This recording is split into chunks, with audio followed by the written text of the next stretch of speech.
Very warm welcome to Arihant academy. Arihant academy के इस YouTube platform पे मैं प्रवीण मिश्रा आप सभी का बहुत स्वागत करता हूं। इससे पहले हमने छत्तीसगढ़ के परिचय से संबंधित 4 वीडियो अपलोड किए हैं। तो छत्तीसगढ़ का जो बेसिक इंफॉर्मेशन है, लाइक छत्तीसगढ़ का नामकरण, छत्तीसगढ़ का जिला गठन, छत्तीसगढ़ राज्य गठन, इससे संबंधित मैंने 4 वीडियो अपलोड किए हैं। यहां से हम लोग स्टार्ट करने वाले हैं छत्तीसगढ़ का जिला दर्शन। छत्तीसगढ़ में अभी 33 जिले हैं। उन सभी 33 जिलों की जो बेसिक इंफॉर्मेशन है, खास करके आप बोल सकते हैं कि पर्यटन से संबंधित जो भी इंफॉर्मेशन है, जो एग्जाम में अक्सर पूछा जाता है, तो उस पर डिस्कशन करने वाले हैं हम लोग। ठीक है, तो आइए मेरे साथ छत्तीसगढ़ के 33 जिलों को एक एक करके देखना स्टार्ट करते हैं। तो सबसे पहले हम लोग बात करेंगे सरगुजा जिले की। ठीक है, सबसे पहले हम लोग बात करेंगे सरगुजा जिले की।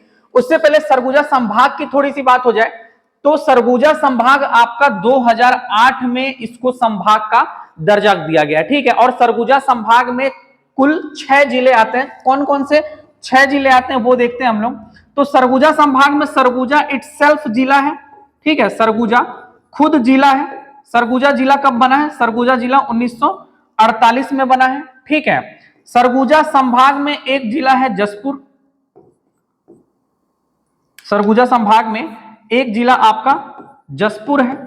ठीक है, जसपुर कब बना है? जसपुर 1998 में बना है। जसपुर की खास बात यह है, जसपुर के बारे में आपको यह याद रखना है कि जसपुर का जो मातृ जिला, वैसे तो हम लोग जब जसपुर डिस्कस करेंगे तो थोड़ा सा पढ़ेंगे ही, लेकिन अभी के लिए आप याद रखिएगा कि जसपुर का जो मातृ जिला है, जसपुर का मातृ जिला रायगढ़ है। 1948 में जसपुर और रायगढ़ को मिलाकर के जिले का दर्जा दिया गया था। ओके, फिर सरगुजा संभाग से सरगुजा जिले से कट के आपका कोरिया बना 1998 में। 1998 में कोरिया बना। ठीक है, तो अगर आप देखना चाहें कि जब छत्तीसगढ़ राज्य बना, ठीक है, 1 नवंबर सन 2000 को, तो उस समय की स्थिति में सरगुजा, कोरिया, जसपुर ये 3 ही जिले हुए करते थे और संभाग का दर्जा तो इसको 2008 में मिला है। संभाग तो था ही नहीं। ठीक है, इसके बाद फिर सरगुजा को काटा गया 2012 में। सरगुजा को काट करके एक आपका सूरजपुर बना और दूसरा आपका बलरामपुर बना। ये दोनों ही आपके बने हैं 2012 में। ठीक है, और इसके बाद अभी 2022 में क्या कहानी घटित हुई है कि 2022 में कोरिया जिले को काट करके बना है आपका MCB।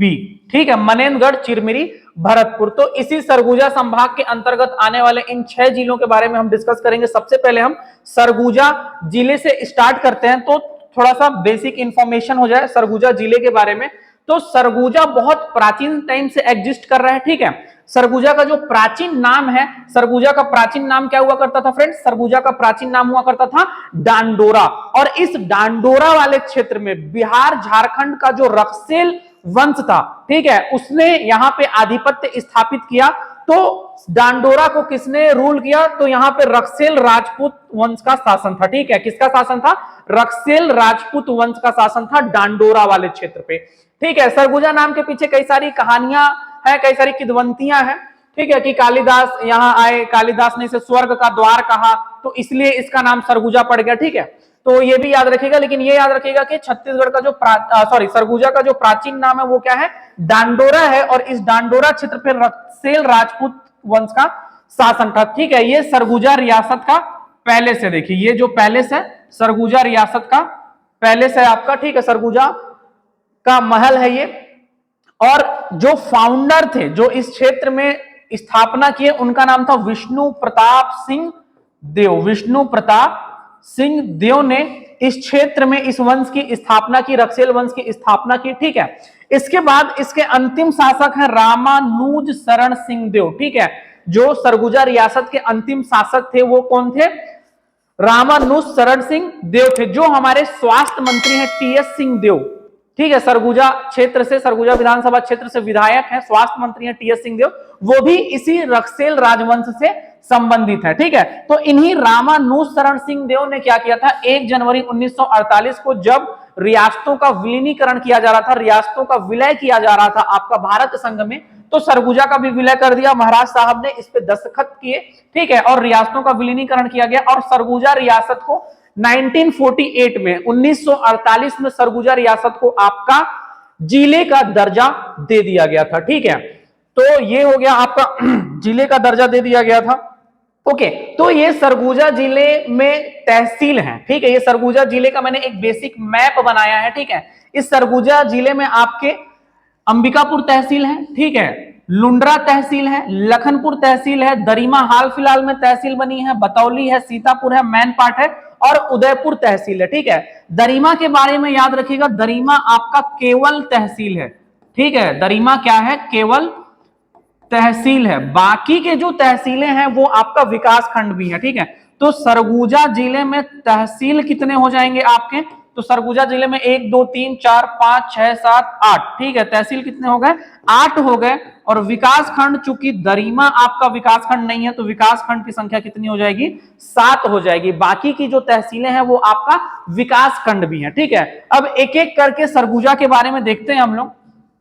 तो ये सरगुजा संभाग के बारे में हो गया था, ठीक है। तो सबसे पहले बात आती है, जब भी सरगुजा की बात आती है फ्रेंड्स, तो सबसे पहले दिमाग में स्ट्राइक करता है छत्तीसगढ़ का शिमला। जब भी सरगुजा की बात की जाएगी, अंबिकापुर की बात की जाएगी, तो पूरे छत्तीसगढ़ का ध्यान कहां जाता है?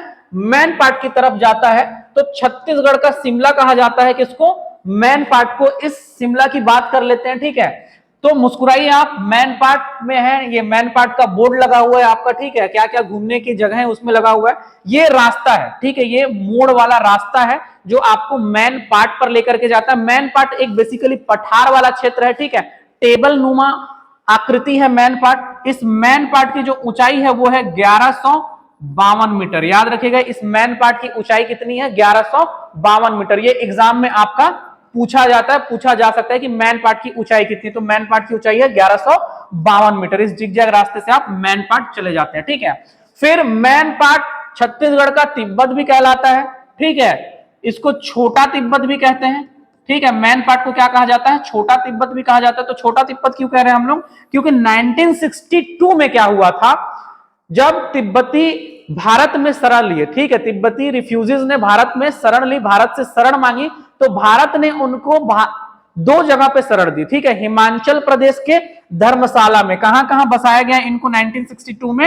हिमाचल प्रदेश के धर्मशाला में, और बसाया गया इनको मैन पार्ट में, ठीक है। ठंडे प्रदेश में बसाया गया क्योंकि इन लोग ठंडे लोग थे। अब इनको अचानक से केरल में बसा दिया जाता तो इन लोग को तकलीफ हो जाती, क्योंकि वो वहां पे वातानुकूलित नहीं हो पाते। तो इनको बसाया गया धर्मशाला में और मैन पार्ट में। मैन पार्ट में तिब्बती कल्चर होने के कारण इसे छोटा तिब्बत कहा जाता है या छत्तीसगढ़ का तिब्बत कहा जाता है। ये हमारे कुछ बौद्ध भिक्षु हैं जो बौद्ध मठ के सामने अपना पंक्ति लगाए हुए हैं, ठीक है। तो इन्हीं का संस्कृति कल्चर देखने को मिलेगा आपको मैन पार्ट में, ठीक है। वो पिछले इमेज में जो था ये आपका ये पुराना मठ का इमेज है। ये पुराना मठ हुआ करता था मैन पार्ट में।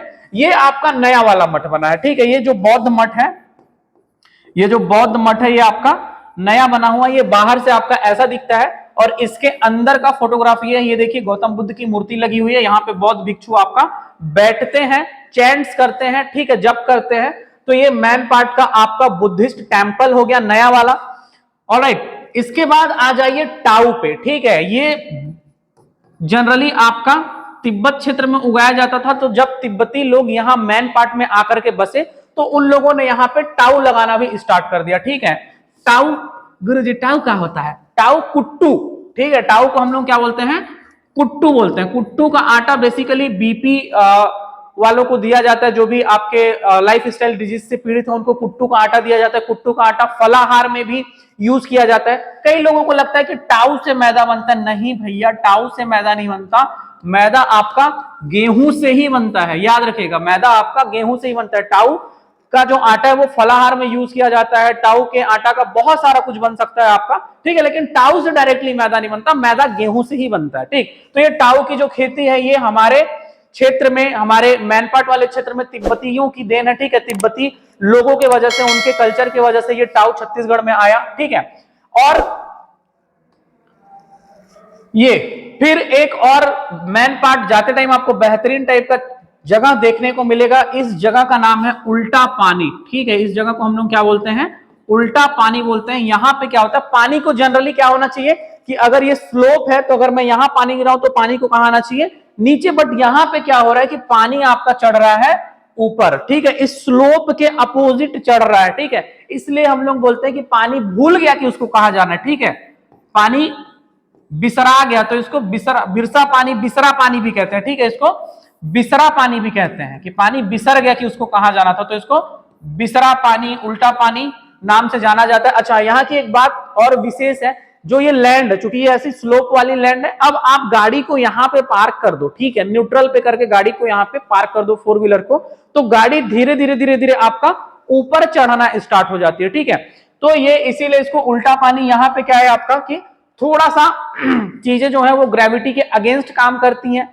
बहुत सारे रिसर्च हुए, किसी का कहना है कि ये इल्यूजन है, दिख आपको ऐसे रहा है लेकिन आप पूरे लैंड को देखेंगे आपको तो वो जनरली क्या है, स्लोप ही है, ठीक है। कुछ लोग बोल रहे हैं कि गुरुत्वाकर्षण काम नहीं कर रहा है। खैर जो भी हो, उल्टा पानी या बिसरा पानी एक अद्भुत जगह है मैन पार्ट में, तो आप जरूर एक बार मैन पार्ट विजिट कीजिएगा तो उल्टा पानी, बिसरा पानी देखिएगा, ठीक है। इसके अलावा और क्या है मैन पार्ट में, तो इसके अलावा मैन पार्ट में है जलजली, ठीक है। यहाँ पे एक लैंड है, ठीक है, जैसे अभी मैं यहाँ पे अगर कूदना स्टार्ट कर दूं तो मेरे को बाउंस बैक नहीं मिलेगा, ठीक है। आप ऐसा फील करो कि जैसे आप गद्दे पे कूद रहे हो, ठीक है, गद्दे पे कूद रहे हो तो आपको थोड़ा सा बाउंस बैक मिलता है, ये ठीक वैसी जलजली है, उछलती जमीन है, ठीक है, जहां पे लोग जाकर के कूदते हैं और उनको बाउंस बैक मिलता है, गद्दे पे उछलने के जैसा प्रतीत होता है, ऐसा फील होता है, ठीक है। तो लोग घंटों कूदते रहते हैं, जब तक पैरों में दर्द ना हो जाए तब तक कूद रहे हैं वहां पे जाके। इसके बाद प्रत्येक वर्ष जिला प्रशासन के द्वारा आपका मैन पाट महोत्सव का आयोजन कराया जाता है, ठीक है। याद रखिएगा कि मैन पाट महोत्सव किस जिले में आयोजित होता है, तो मैन पाट महोत्सव का आयोजन आपका कहां होता है, सरगुजा जिले में होता है, ठीक है, सरगुजा जिले में होता है मैन पाट महोत्सव का आयोजन, ठीक। तो ये मैन पाट महोत्सव 2023 का थीम था, जिला प्रशासन सरगुजा के द्वारा ये जो इन्विटेशन कार्ड है वो बनाया गया था, ठीक। तो ये मैन पाट महोत्सव के बारे में हो गया आपका। और क्या चीजें हैं, तो मैन पाट में आपका प्राकृतिक स्थल है, ढेर सारा घूमने फिरने का जगह है आपका, ठीक है। उसी बीच जैसे मैन पाट में एक चीज और याद रखिएगा कि मैन पाट से मांड नदी का उद्गम है, ठीक है। मैन पाट से किस नदी का उद्गम है, मांड नदी का उद्गम है, आगे जाकर के आपका ये महानदी में मिल जाती है, ठीक है। तो मांड नदी, इस मांड नदी पे आपका सरभंजा गांव में सरभंजा जलप्रपात है। मैं बहुत खोजा कि सरभंजा जलप्रपात कहां है, मुझे अभी तक सरभंजा जलप्रपात नहीं मिला। हाँ, सरभंजा गांव जरूर है, अगर आप लोगों को मिलता तो प्लीज मेरे को कमेंट में बताइएगा आप लोग कि ये कहां पे सरभंजा जलप्रपात, ठीक है। हमने किताबों में केवल पढ़ रखा है कि मांड नदी पर सरभंजा जलप्रपात है, ठीक है। इसके अलावा एक जलप्रपात और है आपका देव प्रवाह वाटरफॉल। तो ये जो आपका जलजली है ना, जलजली, तो जलजली से एक रास्ता गया हुआ है, ठीक है, थोड़ा जंगल में उतरना पड़ता है खाई में, तो आपको देव प्रवाह जलप्रपात देखने को मिलता है, ठीक है। इसके अलावा और कौन कौन सा वाटरफॉल है, तो ये आपका टाइगर पॉइंट है, ये आपका टाइगर पॉइंट हो गया, ठीक है। ये आपका बूढ़ा नाग जलप्रपात है, ये बूढ़ा नाग जलप्रपात है। ऑलराइट, ये है आपका फिश पॉइंट जलप्रपात, ये वाटरफॉल आपका फिश पॉइंट है। तो ये मैन पार्ट के कुछ आपके प्रमुख जलप्रपातों के बारे में हो गया, ठीक। फिर से देख लीजिए, टाइगर पॉइंट, बूढ़ा नाग जलप्रपात, देव प्रवाह जलप्रपात, ठीक है, सरभंजा जलप्रपात मांड नदी पर है, मांड नदी का उद्गम मैन पार्ट ही है। फिश पॉइंट वाटरफॉल, कई लोग बोलते हैं एलिफेंट वाटरफॉल भी है, एलिफेंट पॉइंट वाटरफॉल भी है। पॉइंट्स की बात हो रही है तो एक पॉइंट आता है आपका मेहता पॉइंट, ठीक है, एक पॉइंट क्या आता है आपका मेहता पॉइंट, अद्भुत सनसेट, ठीक है, सूरज के डूबने का अद्भुत नजारा देखने के लिए लोग कहा जाते हैं आपका मेहता पॉइंट जाते हैं। इसी मेहता पॉइंट वाले रास्ते पे ही आपका एक और बहुत इंपॉर्टेंट प्लेस है, ठीक है, इंदिरा गांधी कृषि विद्यालय, कृषि विश्वविद्यालय का रिसर्च सेंटर, ठीक है, इंदिरा गांधी कृषि विश्वविद्यालय का रिसर्च सेंटर। जब आप मेहता पॉइंट के आगे जाते हैं तो आपको देखने को मिलता है। तो ये क्या रिसर्च कर रहे हैं यहाँ पे मैनपाट वाले इलाके पे, चूंकि पहाड़ी क्षेत्र है, ठीक है, पहाड़ी क्षेत्र है, पठारी क्षेत्र है, 1152 मीटर की ऊंचाई पे स्थित है। तो इस विश्वविद्यालय ने रिसर्च किया कि भैया जब यहाँ पे तिब्बती लोग रह लिए, जब यहाँ पे टाऊ की खेती हो गई तो सेव लगा देते हैं ना, क्या लगा देते हैं, सेव लगा देते हैं। तो बोले ठीक, लगा देते हैं सेव। तो 18-20 पेड़ सेव लगा करके देख रहे हैं कि क्या सेव उगाया जा सकता है। तो हाँ, यहाँ पे सेव उगाया जा सकता है। वो 18-20 पेड़ जो सेव के हैं उसमें सीजन में आपके सेब आते हैं, ठीक है। तो एप्पल गार्डन स्थित है, उसी में आपका पीच लगा करके देख रहे हैं, पीच को आड़ू कहते हैं आप, ठीक है। आड़ू का गार्डन हो गया। यहीं पे आपका इंदिरा गांधी रिसर्च सेंटर वालों ने क्या किया, आपका बहुत बड़े एरिया को लीज पे ले लिया है और वहां पे आलू लगा के देख रहे हैं। ठीक है, आड़ू और आलू दोनों लगा करके देख रहे हैं। तो आलू रिसर्च सेंटर भी है आपका। ठीक है, आलू के ऊपर रिसर्च किया जा रहा है, आलू अनुसंधान केंद्र रिसर्च सेंटर। तो जो भी बगानी फसलें हैं, ठीक है, जो आपका स्लोप वाली एरिया में होता है, जो ठंडे प्रदेश में होता है, तो उस पूरे पे काम कर रहा है इंदिरा गांधी कृषि विश्वविद्यालय का ये research centre. Potato research centre यही है आपका, एप्पल गार्डन यही है, पीच गार्डन यही है। ठीक है, दुनिया भर के आपके पहाड़ी पठारी क्षेत्रों में होने वाले बागवानी फसलों को वहां पे लगा करके चेक किया जा रहा है कि क्या हो पा रहा है। ठीक है, तो ये हो गया। इसके बाद पाट प्रदेश है, देखो मैन पाट प्रदेश है, प्लेट्यू लाइक स्ट्रक्चर है। तो छत्तीसगढ़ में जो भी प्लेट्यूज हैं वो बने हैं आपके दक्कन ट्रैप से। वो किससे बने, आपके दक्कन ट्रैप की चट्टानों से बने हैं। ठीक है, दक्कन ट्रैप की चट्टानों से बने। तो दक्कन ट्रैप की चट्टान बोलते ही आपके दिमाग में क्लिक करना चाहिए, आपके दिमाग में आना चाहिए, क्या आना चाहिए भैया, यहां बॉक्साइट मिलता है। क्या मिलता है यहाँ पे, बॉक्साइट मिलता है। दक्कन ट्रैप की चट्टानों से क्या मिलता है आपको, बॉक्साइट मिलता है। तो मैनपाट बॉक्साइट माइंस आपके यहाँ पे है। ठीक है, यहां से बॉक्साइट का उत्खनन किया जा रहा है। बॉक्साइट का उत्खनन करके भेजा कहां जा रहा है, इन ट्रकों के माध्यम से। तो इन ट्रकों के माध्यम से हम भेज रहे हैं इनको बाल्को में। क्यों, क्योंकि बॉक्साइट जो है आपका एल्युमिनियम का ओर है, एल्युमिनियम ओर है बॉक्साइट। ठीक है, तो इसको हम लोग भेज रहे हैं बाल्को में, जहां बॉक्साइट से एल्युमिनियम को अलग किया जाता है। तो this is all about man part खत्म करके चलिए मेरे साथ सरगुजा की और एक बेहतरीन जगह जिसका नाम है रामगढ़। ठीक है, बहुत सारे लोग रामगढ़ को तब जाने जब ये हमारा दिल्ली के पथ पर, ठीक है, दिल्ली के 26 जनवरी या 15 अगस्त में हमारा जो एक झांकी था रामगढ़ से संबंधित, उसको प्रदर्शित किया गया। तो पूरे देश भर में आपका रामगढ़ प्रसिद्ध है। ठीक है, रामगढ़ ऐसा छोटा मोटा स्थान नहीं है, रामगढ़ आपका रामायण कालीन स्थल है। ठीक है, रामगढ़ आपका रामायण कालीन स्थल है। यहां भगवान राम, सीता, लक्ष्मण, हनुमान, ठीक है, इन सबके पांव पड़े हैं। और ये वो गुफा है, ठीक है, ये गुफा है सीता बेंगरा। इस गुफा को हम लोग क्या बोलते हैं, सीता बेंगरा गुफा। ठीक है, ये गुफा क्या है, सीता बेंगरा गुफा है। तो ये सीता बेंगरा गुफा जहां पे माता सीता ने निवास किया, भगवान राम रुके। ठीक है, सीता बेंगरा गुफा के पास में ही एक गुफा है, इस गुफा का नाम है जोगी मारा गुफा। ठीक है, ये जोगी मारा गुफा हो गया। रामगढ़ की पहाड़ी में ही आपका एक और गुफा है। पहाड़ जब रामगढ़ से आप 1-1.5 किलोमीटर और ऊंचाई पे चढ़ते हैं तो वहां पे आपको एक और गुफा देखने को मिलती है, लक्ष्मण बेंगरा। ठीक है, लक्ष्मण बेंगरा। तो ये सीता बेंगरा गुफा हो गई, जोगी मारा गुफा हो गई, और पहाड़ी पे चढ़ते हैं तो लक्ष्मण बेंगरा। ठीक है, तो रामायण कालीन स्थल है, भगवान राम, माता सीता, लक्ष्मण, हनुमान जी से संबंधित स्थल है आपका। ठीक है, फिर कालांतर में जब महाकवि कालिदास ने दक्षिण से उत्तर की ओर यात्रा की, ठीक है, वो साउथ में आए थे, साउथ से जब नॉर्थ जाने लगे तो वो सरगुजा में रुके। कालिदास के द्वारा ही सरगुजा को क्या कहा गया है, इन्हीं महाकवि कालिदास के द्वारा ही सरगुजा को क्या कहा गया, सरगुजा को कहा गया स्वर्ग का द्वार।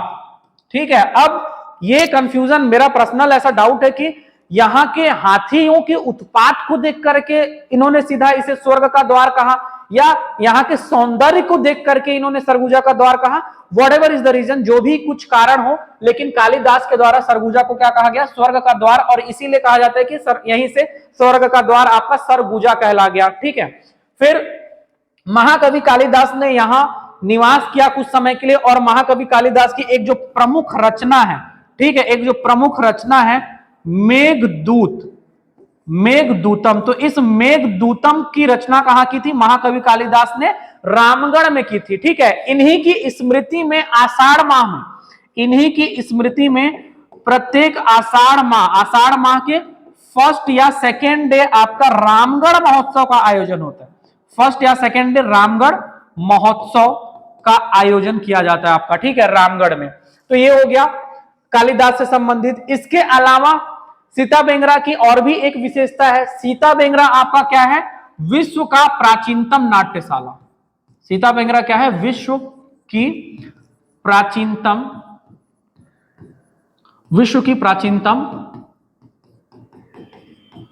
नाट्यशाला, ठीक है। जो भरत मुनि है, जो नाट्य से संबंधित है, उन्होंने नाट्य का जो ग्रंथ लिखा, उन्होंने जो विशेषता बताई कि नाट्यशाला को कैसे रहना चाहिए, कैसे उसमें एक दर्शक दीर्घा रहना चाहिए, कैसे एक स्टेज होना चाहिए परफॉर्म करने के लिए, ये सारी विशेषताएं आपको इस सीता बेंगरा गुफा में देखने को मिलती हैं। इसीलिए इसे विश्व की प्राचीनतम नाट्यशाला, ठीक है, वर्ल्ड अर्लीस्ट ड्रामा थिएटर होने का आपका गौरव प्राप्त है।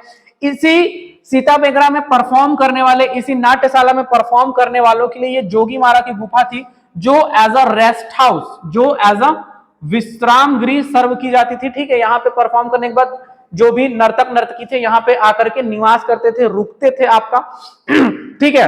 और इसी क्रम में जोगी मारा की गुफा से जो एक नर्तकी है, नर्तकी का नाम है सुतनुका, नर्तकी का नाम क्या है, सुतनुका, और इनके प्रेमी हैं देवदत्त, ठीक है, देवदत्त। तो इन दोनों की जो लव स्टोरी है ये आपको यहां पे देखने को मिलती है, जोगी मारा की गुफा में लिखी हुई है, ठीक है। इसको आप पढ़ नहीं पाओगे, क्यों नहीं पढ़ पाओगे, क्योंकि इसको लिखने के लिए जो लैंग्वेज यूज की गई है वो है पाली, पाली भाषा में लिखा गया, और पाली भाषा तो हमको आती नहीं है, ठीक है। पाली भाषा में लिखा गया है, ये पाली भाषा हमको आती नहीं।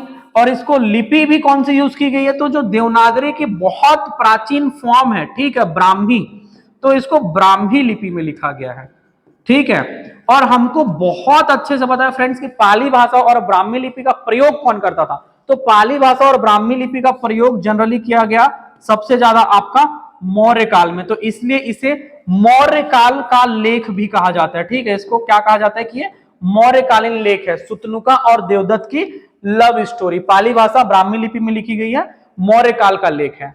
अब लोग क्या कर रहे हैं, जोगी मारा की गुफा में जा रहे हैं, आशिक मिजाज लोग, ठीक है। एक दो तो यहाँ पे भी खड़े मेरे को दिख जा रहे हैं। तो ये लोग क्या करते हैं, अपना अलग से पथरा कोयला लेके जाते हैं, और जहां पे ये लिखा हुआ है सुतनुका और देवदत्त की लव स्टोरी लिखी है, वहीं पर जाकर के लिख दे रहे हैं कि श्याम को किससे प्यार है, श्याम को सुनीता से प्यार है, ठीक है। श्याम लव्स सुनीता। इसके बाद क्या हो गया, सुनीता का ब्याह हुआ, श्याम फिर पी पा के गया और फिर उसको गोद के आया। तो प्लीज ऐसा ना करें, ठीक है। जो भी ऐतिहासिक धरोहर है, जो भी हिस्टोरिकल प्लेसेस हैं, वहां जाकर के श्याम सुनीता की प्रेम गाथा को वर्णित ना करें, फिर जाकर के उसको मिटाना ही पड़ता है आपको, तो इस टाइप का कृत्य ना करें, ठीक है। इस प्राचीन गौरव को हम बचाए रखें। तो this is all about Ramgarh, ठीक है। ये रामगढ़ के बारे में था आपका। इसके बाद आइए आप दरिमा, ये मेरे को मैन पार्ट जाते टाइम ही बताना चाहिए था आपको, ठीक है। मैन पार्ट जाते टाइम आपको पहले दरिमा पड़ता है, इसके बाद मैन पार्ट पड़ता है दरिमा तहसील। तो दरिमा तहसील में ये स्थित है आपका ठिनठिनी पत्थर, दरिमा तहसील में क्या स्थित है, ठिनठिनी पत्थर। इस पत्थर के चारों ओर कहीं भी आप इसको बजाते हैं तो इससे एक मेटेलिक साउंड निकलता है, इससे एक धात्विक ध्वनि निकलती है। और इस पत्थर की खास बात यह है कि अलग अलग जगहों पर बजाने से इसमें अलग अलग आवाज आते हैं, अलग अलग जगहों पर बजाने से ठिनठिनी पत्थर में अलग अलग आवाज आती है, ठीक है। कहीं पे बर्तन का आवाज आ रहा है, कहीं पे और कुछ आवाज आ रहा है। फिर इसी दरिमा में आपका एक और स्थित है क्या, मां महामाया एयरपोर्ट, ठीक है। अंबिकापुर का जो हवाई अड्डा है वो दरिमा में ही स्थित है। मैंने इसका इमेज इसलिए नहीं लिया क्योंकि ये हवाई अड्डा अभी फंक्शन नहीं कर रहा है, ठीक है। अभी ये हवाई अड्डा चालू नहीं किया गया। बस आप याद रखिए कि मां महामाया एयरपोर्ट हवाई अड्डा कहां है, आपका दरिमा तहसील में स्थित है। तो दरिमा में दो चीजें हो गई, एक आपका ठिनठिनी पत्थर हो गया, दूसरा आपका ये एयरपोर्ट हो गया, ठीक। चलिए आगे आ जाइए। अब एक और हिस्टोरिकल प्लेस है आपका सरगुजा जिले में, जो कि रिहंद नदी के तट पे है। गेस करिए फटाफट, क्या, महेशपुर। कहा गुरु जी, का है गेस करा, तो लिखा है महेशपुर, ठीक है। तो कोई बात नहीं, लिखा है महेशपुर, लेकिन याद रखिएगा कि महेशपुर किस नदी के तट पे स्थित है, महेशपुर रिहंद नदी के तट पे स्थित है, ठीक है। महेशपुर रिहंद नदी के तट पर स्थित आपका एक पुरातात्विक स्थल है, हिस्टोरिकल प्लेस है।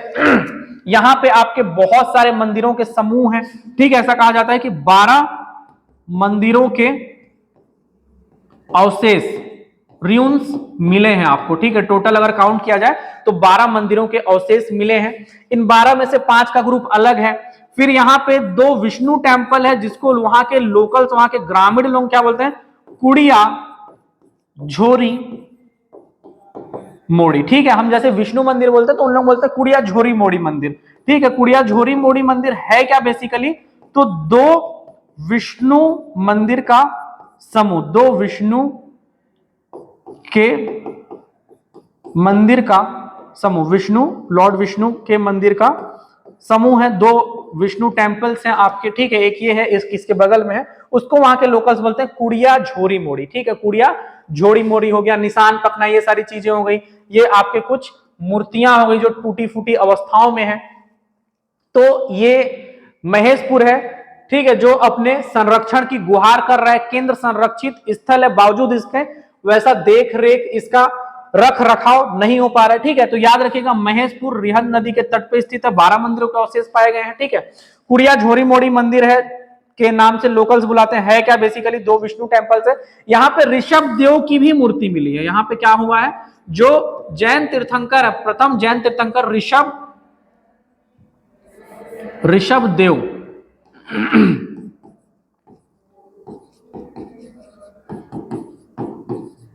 ठीक है, जो जैन तीर्थंकर है, फर्स्ट जैन तीर्थंकर है, ठीक है, फर्स्ट तीर्थंकर जैन धर्म से संबंधित है, ठीक है। तो इनकी भी मूर्ति मिली आपको महेशपुर से। तो ये महेशपुर है जो सरगुजा जिले में ही है, ठीक। इसके बाद आ जाइए आप अंबिकापुर में, ठीक। अंबिकापुर सरगुजा संभाग का भी मुख्यालय, सरगुजा जिले का भी मुख्यालय, डांडोरा का भी मुख्यालय, सरगुजा रियासत का भी मुख्यालय, क्या? अंबिकापुर। तो अंबिकापुर की कुछ खास बात कर लेते हैं। तो सबसे पहले अंबिकापुर रेलवे स्टेशन की बात करते हैं। तो जो आपने स्लाइड 1 में देखा था सरगुजा पैलेस, ठीक है, स्लाइड 1 में जो आपने सरगुजा पैलेस देखा था, उसी पैलेस के तर्ज पर, उसी सरगुजा पैलेस के तर्ज पे आपका ये अंबिकापुर का रेलवे स्टेशन बनाया गया, ठीक है। ये जो अंबिकापुर का रेलवे स्टेशन है, ये किस तर्ज पे बना है? सरगुजा पैलेस के तर्ज पर। जैसे आपका सरगुजा पैलेस, सरगुजा राजमहल दिखता है, वैसे ही आपका ये अंबिकापुर का रेलवे स्टेशन है, ठीक है। तो अंबिकापुर की कुछ खास बातें करते हैं।